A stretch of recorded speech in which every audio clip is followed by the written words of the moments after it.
रहीम नाज़रीन अस्सलाम वालेकुम, मैं हूं इमरान वसीम। नाज़रीन, जो गारंटी के साथ ख़बरें दिया करते थे उनकी जानिब से ये दावा किया गया है कि इंतज़ार की घड़ियां ख़त्म और किसी को नहीं छोड़ेंगे। एक तो इस खबर की डिटेल आपके साथ हम शेयर करेंगे। पाकिस्तान तहरीक इंसाफ का इत्तेहाद क्यों टूट फूट का शिकार हुआ है? क्या PTI के चेयरमैन बैरिस्टर गौहर अली ख़ान ने इमरान ख़ान को छोड़ दिया है? क्या बैरिस्टर गौहर इमरान ख़ान को छोड़ चुके हैं? और इस्लामाबाद हाई कोर्ट के जस्टिस तारिक महमूद जंगीरी साहब के हवाले से भी एक अहम खबर आपके साथ हम शेयर करेंगे। लेकिन व्लॉग का आगाज़ करने से पहले आपसे दरख्वास्त के चैनल को सब्सक्राइब कर लें, बेल आइकॉन का बटन प्रेस करें। वीडियो पसंद आए तो इसे लाइक और शेयर ज़रूर कीजिएगा। नाज़रीन, मंगल का दिन और 6 लोगों की फ़हरिस्त अडयाला जेल के इंतज़ामिया को जमा करवाई गई है, जिसमें बैरिस्टर गौहर का नाम है, सलमान अकरम राजा का नाम है, नियाज़ुल्लाह नियाज़ी का नाम है, अली ज़मान हैं, फैसल मलिक हैं और सुहेल गर्देज़ी का नाम शामिल किया गया है। इन 6 लोगों के अलावा जो इमरान खान साहब की हमशीरगान हैं वो भी अपने भाई से मुलाकात के लिए पहुँचेंगी।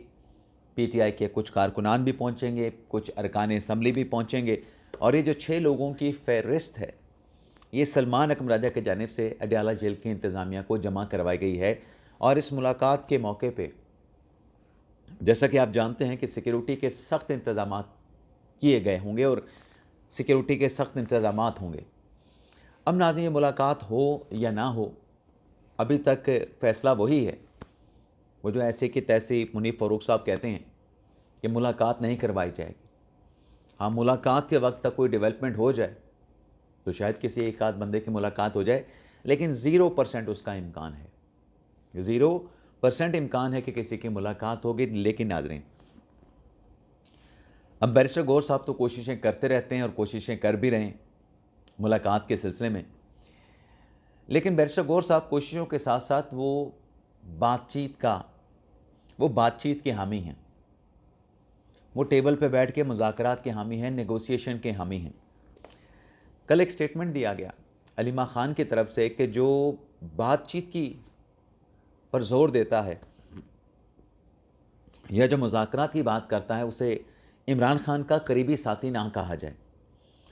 क्या अलीमा ख़ान ये बात कहे कि जो मुज़ाकरात का हामी तहरीक इंसाफ का धड़ा है या तहरीक इंसाफ के वो रहनुमा जो कि नेगोशिएशन के ज़रिए सियासी मसाइल का या PTI के मसाइल का हल निकालना चाहते हैं, इमरान ख़ान की रिहाई का रास्ता बनाना चाहते हैं, अलीमा ख़ान साहबा जो दावा कर रही हैं, क्या ये कहा जाए कि वो तहरीक इंसाफ के चेयरमैन पे इल्ज़ामात लगा रही हैं या तहरीक इंसाफ के चेयरमैन को पार्टी से अलग कर रही हैं? अब अलीमा ख़ान साहबा हर मर्तबा यही कहती हैं कि मेरा सियासी रोल नहीं, लेकिन जो बयानात उनके हैं वो किसी सियासतदान से हट के नहीं हैं, किसी सियासतदान से कम नहीं हैं। और ये सिर्फ बैरिस्टर गौहर को टारगेट नहीं किया गया, बल्कि PTI के वो धड़ा, PTI के वो लोग जो बातचीत के सपोर्टर हैं, जो मुज़ाकरात की हामी हैं, उनसे मुतल्लिक़ भी कहा गया है कि वो भी इमरान ख़ान के करीबी साथी नहीं हैं, उनको करीबी साथी ना कहा जाए। भाई क्यों ना कहा जाए? अगर इमरान ख़ान साहब के लिए कोई रास्ता बनाने के लिए बातचीत का रास्ता अख्तियार करना चाहते तो क्या वो इमरान ख़ान का दुश्मन है? बल्कि यहाँ पर तो आपको ऐसी सोच मिलेगी जो ये कहते हैं कि जो मुज़ाहमत का बयानिया दरअसल लेके चल रहे हैं वही दरअसल इमरान ख़ान साहब को जेल के अंदर रखना चाहते हैं। वो ये नहीं चाहते कि इमरान ख़ान अडयाला जेल से बाहर आए, क्योंकि इमरान ख़ान अडयाला से बाहर आया तो उनका मुज़ाहमत वाला बयानिया कैसे चलेगा? उनका मुज़ाहमत वाला जो व्लॉग है, जो सोशल मीडिया है, वो कैसे चलेगा? इसके अलावा नाज़रीन, अली हादी चट्टा, ईमान ज़ैनब मज़ारी का मुकदमा आज मंजूखा साहब की अदालत में चलेगा। और एक गलती जो मुझसे हुई, मैंने ये कहा था कल के व्लॉग में कि आज ये फ़ैसला होगा, लेकिन शायद फ़ैसला इसलिए ना हो सके क्योंकि अभी जिरा जो है वो गवाहान पे होना बाकी है। जिरा के बाद सेक्शन 342 का बयान जमा होगा, उसके बाद इस केस का फ़ैसला होगा। तो आज इस केस में फ़ैसला मेरे ख्याल से एक्सपेक्टेड नहीं है, क्योंकि ये थोड़ा सा लेंथी प्रोसेस है, क्रॉस एग्जामिनेशन। और क्रॉस एग्जामिनेशन में मोस्टली जो वकला हैं वो डिफेंस के जो वकला होते हैं वो प्रोलॉन्ग करने की कोशिश भी करते हैं। उसके बाद फिर सेक्शन 342 का जवाब जमा करवाने के लिए मौका दिया जाएगा शायद, या हो सकता है कि पहले वाला सेक्शन 342 का जो बयान है उसी को एंटरटेन कर लिया जाए। लेकिन आज फैसला होता हुआ लग नहीं रहा।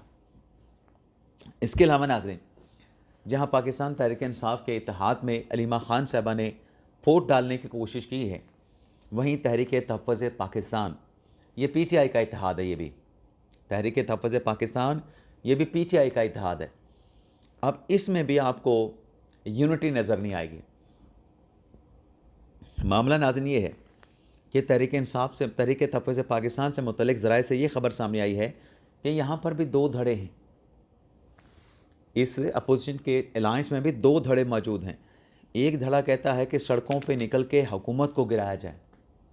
एक धड़ा इस बात का हामी है कि सड़कें गर्म करके हुकूमत का तख्ता उल्टा जाए, जबकि दूसरे धड़े का ये कहना है कि वाहिद रास्ता, इस वक्त जो मसाइल हैं, वाहिद रास्ता वो मुज़ाकरात का है। मुज़ाकरात के ज़रिए मसाइल को हल किया जाए। नाज़रीन, लगता है ऐसे है कि जैसे पाकिस्तान तहरीक इंसाफ में दरारें हैं, इत्तेहाद नहीं बन पा रहा, वही रंग पीटीआई वाला तहरीक तहफ़्फ़ुज़ पाकिस्तान पे भी चढ़ गया है। तहरीक तहफ़्फ़ुज़ पाकिस्तान की क़यादत भी दो धड़ों का शिकार होकर रह गई है। इसके अलावा नाज़रीन, ख़बर जस्टिस तारिक महमूद जहांगीरी साहब, जिन्हें इस्लामाबाद हाई कोर्ट के जज के ओहदे से हटा दिया गया, सरफराज डोगर साहब की सरबराही में 2 रुकनी बेंच ने फ़ैसला दिया और उस केस की समाअत में फ़ैसला होने से पहले अदालत को कहा गया कि सिंध हाई कोर्ट में यह मुकदमा ज़ेर समाअत है, पहले सिंध हाई कोर्ट को केस का फ़ैसले करना दिया जाए। लेकिन अदालत की असिस्टेंस की गई कि सिंध हाई कोर्ट में बेशक मुकदमा ज़ेर समाअत हो, वो केस और नौइयत का है, यहाँ पर केस और नौइयत का है। सिंध हाई कोर्ट की अपनी जुरिसडिक्शन है, इस्लामाबाद हाई कोर्ट की अपनी जुरिसडिक्शन है। तो इस्लामाबाद हाई कोर्ट ने फ़ैसला किया। अब सिंध हाई कोर्ट में जहांगीरी साहब का मुकदमा समाअत के लिए तो लगा, लेकिन जहांगीरी साहब को उस समाअत से झटका ये लगा कि फ़ौरी तौर पे सिंध हाई कोर्ट से किसी किस्म का रिलीफ जो है वो जस्टिस जहांगीरी साहब को नहीं मिल सका और अदालत की जानिब से जो मुकदमे की समाअत थी उसे मौसम सरमा की तातीलात के बाद तक मुलतवी कर दिया गया। अदालत में जो रजिस्ट्रार हैं कराची यूनिवर्सिटी के इमरान अहमद सदीकी, वो पेश हुए। वाइस चांसलर कराची यूनिवर्सिटी के पेश हुए। अपना बयान हल्फी रजिस्ट्रार कराची यूनिवर्सिटी ने अदालत में जमा करवाया और अदालत ने उस बयान हल्फी के जवाब की जो कापी है वो तारिक जहांगीरी साहब की लीगल टीम को देने का हुक्म फरमाया। और फिर जो इस्लामाबाद हाई कोर्ट का फ़ैसला था, जो कार्रवाई थी, उस कार्रवाई और फ़ैसले से मुतल्लिक भी सिंध हाई कोर्ट के जो जज साहब हैं, जस्टिस यूसुफ अली सईद साहब, उनको आगाह किया गया। और जब नाज़रीन अदालत ने कहा कि केस आज नहीं चल सकता, ये विंटर वेकेशन के बाद तक जाएगा, तो उनके वकील, जहांगीरी साहब के वकील ने कहा कि हमें, क्योंकि मुकदमा हसास नौइयत का है, तो जल्द कोई तारीख़ दे दें। तो जज साहब ने कहा कि आज तो हमारा आखिरी दिन है, तो मौसम जो सरमा की छुट्टियाँ हैं उसके बाद आपका मुकदमा लगेगा। लेकिन अदालत ने यह कहा कि जो हमने हुक्म इम्तना दे रखा है वो हुक्म इम्तना जो है आइंदा तारीख तक बरकरार रहेगा। तो फौरी तौर पे कोई रिलीफ वाली बात जो है वो सिंध हाई कोर्ट से नहीं बन सकी। इसके अलावा नाज़रीन, एक और अदालती ख़बर है, उसके बाद फिर आते हैं एक और ख़बर जो पीटीआई से जुड़ी है, जिसका मैंने अपने ब्लॉग के आगाज़ में जो है वो ज़िक्र किया था। नाज़रीन, डकी भाई की अहलिया से जो अदालती ख़बर है, जिन 3 एनसीसीआई के अफसरान ने रिश्वत ली थी, जिनको गिरफ़्तार किया गया था, हिरासत में लिया गया था, उन्होंने लाहौर की स्पेशल सेंट्रल अदालत में ज़मानत के लिए रुजू किया था। अब ख़बर यह है कि ढकी भाई की ज़मानत तो 100 दिन के बाद हुई, 100 दिन उनको जेल में गुजारना पड़े। और ये जो 3 मुल्ज़मान जिन पे अहलिया ने इल्ज़ाम लगाया, ढकी भाई की अहलिया ने इल्ज़ाम लगाया कि उन्होंने मुझसे रिश्वत ली है और लाखों करोड़ों रुपए की रिश्वत ली है, स्पेशल सेंट्रल अदालत ने इन तीनों अफसरान की ज़मानत को मंजूर कर लिया है। और ये ज़मानत नाज़रीन 1-1 लाख के मचलकों के एवज़ मंजूर की गई है। और अदालत की जानब से कहा गया है कि मचलके जमा होने पे तीनों जो मुल्ज़मान हैं, अगर किसी और केस में दरकार नहीं है तो इन्हें रिहा कर दिया जाए, ज़मानत पर रिहा कर दिया जाए। और मुल्ज़मान की तरफ से एडवोकेट फ़ारूक बाजवा जो है वो अदालत में पेश हुए थे। अब नाज़रीन आ जाते हैं जो आखिरी ख़बर है। अब ये ख़बर नाज़रीन तहरीक इंसाफ के ख़िलाफ़ नहीं, बल्कि तहरीक इंसाफ का जो प्रोपेगेंडा करने वाले हैं, जो ये चाहते हैं कि मुज़ाहमत का बयानिया चले और मुज़ाहमत का बयानिया ही बिकता रहे और मुफ़ाहमत की कोई बात ना करे, ये पीटीआई की बात कर रहा हूँ, क्योंकि जब मफाहमत की बात होगी तो फिर जो मुज़ाहमत का बयानिया बेचने वाले हैं और जो मुज़ाहमत की सियासत से या बयानिए से अपनी सियासत चमकाते हैं या मुज़ाहमत के बयानिए से अपने सोशल मीडिया के अकाउंट्स को वायरल करते हैं और सोशल मीडिया के अकाउंट से उनकी अगर पॉकेट्स और जेबें भारी हो रही हैं तो वो क्यों मफाहमत की बात करेंगे, वो मुज़ाहमत की बात ही करेंगे ना। तो मामला नाज़रीन इतना सा है कि जो दावा किया करते थे ना कि इमरान खान हमारी रेड लाइन है, आप इमरान खान को गिरफ़्तार करके दिखाएं, आप इमरान खान को नहीं गिरफ़्तार कर सकते। इमरान खान जो है वो शेर है, इमरान खान को न जाने क्या क्या अलक़ाबात दिए जाते थे, लेकिन हमने देखा कि जब गिरफ़्तार करना था तो बानी पीटीआई इमरान खान को गिरफ़्तार कर लिया गया। इस्लामाबाद में भी उनकी गिरफ़्तारी हुई, बादशाह सुप्रीम कोर्ट ने इमरान खान साहब को रिहा कर दिया। और फिर लाहौर ज़मान पार्क में जब ये कहा गया ना कि इस्लामाबाद हाई कोर्ट के प्रेमिसेस से गिरफ़्तार करना आसान था, लाहौर ज़मान पार्क में जाके इमरान खान साहब को उनके घर से गिरफ़्तार किया गया, जो कह रहे थे कि हमारी रेड लाइन है, और रेड लाइन कहने वाले वहाँ पे फिर ज़मान पार्क नहीं पहुँचे थे। अब नाज़रीन, जितने भी इमरान खान साहब की गिरफ़्तारी के बाद ये जो व्लॉग करने वाले, पेशन गोइयाँ करने वाले जितने भी शख्सियात, जितने भी किरदार थे, वो बाद में क्या कहते थे कि आज इमरान खान रिहा हो जाएगा। इमरान खान अगले 72 घंटों में, 96 घंटों में, इमरान खान 2 महीनों में, अगस्त में, सितंबर में, दिसंबर में, फिर जनवरी, फरवरी, मार्च, अप्रैल, मई, जून, जुलाई, 2 साल गुजर गए और जितने भी इमरान खान साहब की रिहाई की प्रेडिक्शंस की गई, पेशगोइयाँ की गई, वो तमाम की तमाम पेशगोइयाँ गलत साबित हुई, क्योंकि वो पेशगोइयाँ की ही गलत की गई थी।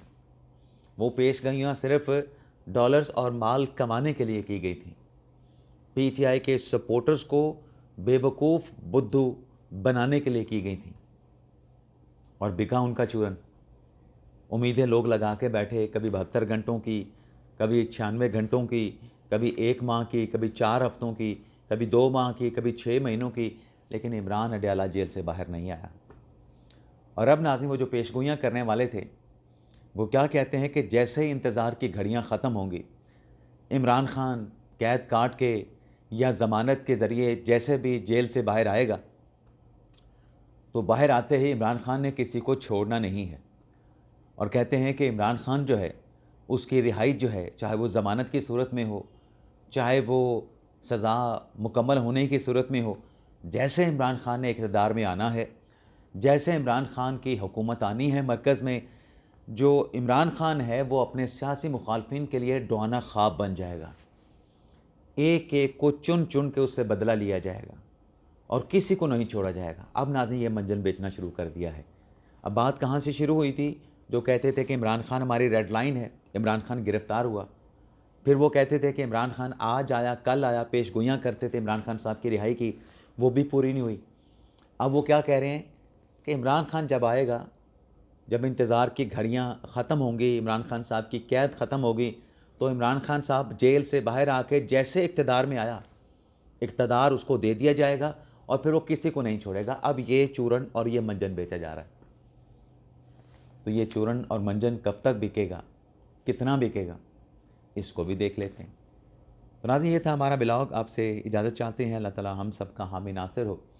अपनी ढेर सारी दुआओं में याद रखिएगा। पाकिस्तान ज़िंदाबाद।